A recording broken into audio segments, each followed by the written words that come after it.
마지막일지도 모르는 드라마에서 선생님이 찾은 건 무엇인가요? 사랑하고 사랑받은 기억이죠. 우리는 이제까지 치매라고 하면 며느리가 밥 안 줬다고 악을 쓰는 노인만 봤잖아요. 살아보니 제일 아름다웠던 순간도 가슴 아팠던 순간도 다 소중하게 모여서 기억이 돼요. 뇌가 쪼그라들어도 우리는 사랑하고 사랑받은 기억으로 살아요. 인터뷰 기사를 좋아해서 인터뷰지만 잔뜩 사서 읽던 때가 있었습니다. 직접 만나지 못하는 멋진 사람들에게 대신 질문을 건네주고 답변을 전해주는 인터뷰라는 형식에 매료되었던 것 같습니다. 나라면 어떤 질문을 했을까 생각해보기도 하면서 그 대화의 빈자리 한켠에 앉아있는 상상을 해보게 됩니다. 그러다 전혀 생각지도 못한 곳에서 빛나는 문장을 듣게 되는 순간 아 하는 탄성과 함께 그 사람이 체득한 진리를 소중한 보물처럼 내 안에 간직하게 됩니다. 자존가들은 온라인에 연재된 김지수의 인터스텔라라는 인터뷰 시리즈를 책으로 엮은 것입니다. 불안의 시대, 자존의 마음을 지켜낸 인생 철학자 17인의 말이라는 부제를 달고 있는 이 책은 배우 김혜자, 가수 이적, 상담가 정혜신 외에도 화가, 댄서, 개그맨, 신부, 홈리스 등 다양한 사람들의 이야기가 실려 있습니다. 길에서 만난 한 여성이 자신을 알아보곤 선생님, 저 좀 안아주세요 라길래 꼭 한번 안아주고 헤어졌다는 정신과 전문의 정혜신 씨에게 당신이 옳다는 말이 무엇인지를 물었습니다. 당신이 옳다. 옳다라는 말은 체중을 실은 말이에요. 온몸으로 존재를 덥석 안는 거죠. 부모가 못나도 죄를 지어도 아이는 평가하지 않잖아요. 엄마, 아빠, 좋아 하면서 끌어안지요. 그래서 열등감으로 시선을 피하는 사람도 아이 눈은 쳐다봐요. 안전하다고 느끼는 거죠. 괜찮다가 엄마의 시선이라면 옳다는 아이의 시선이에요. 부모는 아이를 버려도 아이는 부모를 못 버리지요. 당신이 옳다라는 믿음은 그만큼 강한 겁니다. 누구나 감정이 있고 그 감정에는 저마다의 이유가 있다는 것입니다. 하지만 의사들은 이를 외면하고 세로토닌 약만 처방해준다고 하지요. 질문자가 짓궂게도 프로이트가 온다면 이 상황을 뭐라고 할까요? 라고 물었더니 단순한 대답이 돌아왔습니다. 글쎄요, 난감해하겠지요. 뭐라 할지는 모르겠으나 저는 그의 좌절을 들어줄 참입니다. 홈리스 출신 작가 이상철 씨에게 자립에 대해서 어떻게 생각하는지를 묻자 그는 자립이라는 단어를 좋아하지 않는다고 말했습니다. 자립은 스스로 일어선다는 말이잖아요. 저는 원래부터 일어선 사람이었어요. 내 시간을 스스로 쓰는 게 자립인데 그런 면에서 국어라는 사람도 나름대로 자립하고 있는 거죠. 그것도 그 사람만의 노동이거든요. 먹고 살려는 본능은 누구나 똑같습니다. 어린아이가 공부하는 것도 자립이죠. 저는 살아가는 시간 자체가 자립의 몸부림이라고 보는 겁니다. 죽기 전까지 시간은 다 공평해요. 단지 번듯한 일이 있고 없고로 사람을 평가하지 않았으면 해요. 최대한 신부는 삶이 힘들 때 하나님이 날 미워하는 건 아닐까? 고민이 되었다고 합니다.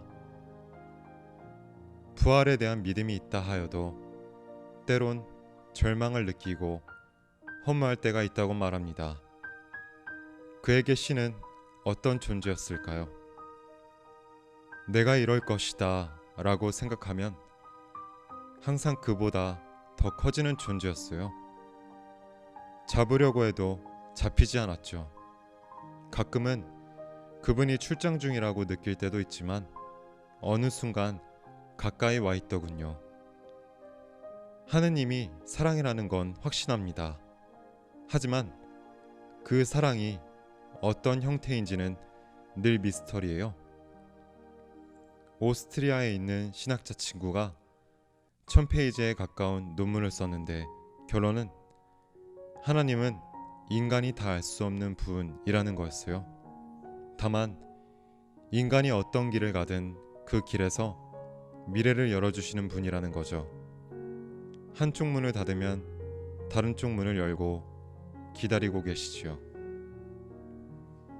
가수 이적에게는 비틀즈가 되고 싶지 않았냐고 묻자 자기 깜냥을 안다며 내가 조용필이나 BTS가 될 수는 없지만 죽기 전까지 진짜 좋은 곡은 쓰고 싶다고 답했습니다. 이미 진짜 좋은 곡을 쓰지 않았느냐는 물음에는 아니요, 진짜로 못 썼어요. 죽기 전까지 쓰는 게 꿈이에요.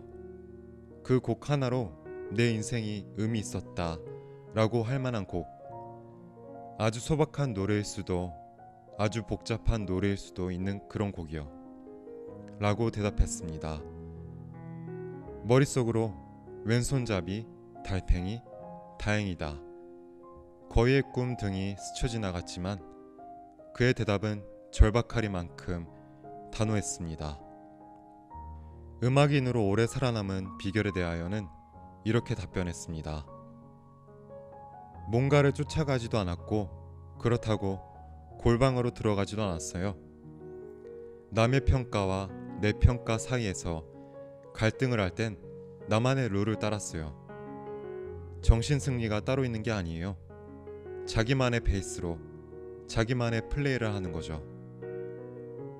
자기만의 페이스로 자기만의 플레이를 한다는 것, 자기 다음이란 뭘까요? 이 책은 남의 생각에 끌려다니지 않고 자기 다음을 지킨다는 것, 동시에 세상에 등 돌리지 않고 타인과 공존하며 자신의 길을 찾는 사람들의 이야기를 들려주고 있습니다. 어떻게든 살아가고자 애쓰면 마법처럼 막다른 곳에서 새로운 세상이 열린다. 이게 85해를 살아본 내가 당신에게 말할 수 있는 단 하나의 진리다. 인간은 죽을 때까지 버텨야 하는 운명이고 운명 앞에서 약자인 자신의 처지를 고뇌하며 꿋꿋하게 버텨내는 게 인간다운 삶이다. 댄서 리아킴은 누적 조회수 65억, 구독자 2,400만 명의 유튜버 채널 1밀리언 댄스 스튜디오의 대표 안무가입니다. 20대 내내 잔액이 부족한 인생이었지만 그는 이제 성공을 다르게 정의합니다. 성공은 높이가 아니라 넓이라고요. 성공을 향한 목표가 넓이가 되면 꼭 1등이 아니어도 좋다고 말합니다. 질문자가 그에게 마지막 질문을 던졌습니다. 마지막 질문입니다. 회사원이 양복을 입고 들어왔어요. 그에게 춤의 기쁨을 어떻게 가르쳐 주겠어요? 일단 넥타이 풀고 구두를 벗어야겠죠? 아니요. 그대로도 좋아요. 일단 음악 틀고 눈치 보지 않게 불을 꺼줄 거예요. 자기만의 시간을 갖고 몸의 흥을 느껴보라고요. 세상에 박쥐는 없어요. 자기만의 리듬이 있을 뿐이죠. 저희도 마지막으로 여러분들에게 혼자만의 시간을 제안해드리고 싶습니다. 모두 잠든 밤에 소음을 차단하고 불을 끈 뒤 이어폰을 끼고 좋아하는 음악을 틀어보세요. 그리고 자기만의 리듬을 느껴보는 겁니다. 화가 황규백 씨는 인터뷰에서 외롭고 쓸쓸한 나날 중에서도 기쁘다, 행복하다는 말을 입에 달고 사는 이유를 묻자 삶에서 아름다움을 찾는 노력을 게을리하면 안 된다며 아름다움은 영혼을 맑게 한다고 답했습니다. 우리도 같이 찾아보면 어떨까요? 우리의 영혼을 쉬게 하고 정화시키는 아름다운 것들을 말입니다. 그것이 바로 기도가 아닐까요?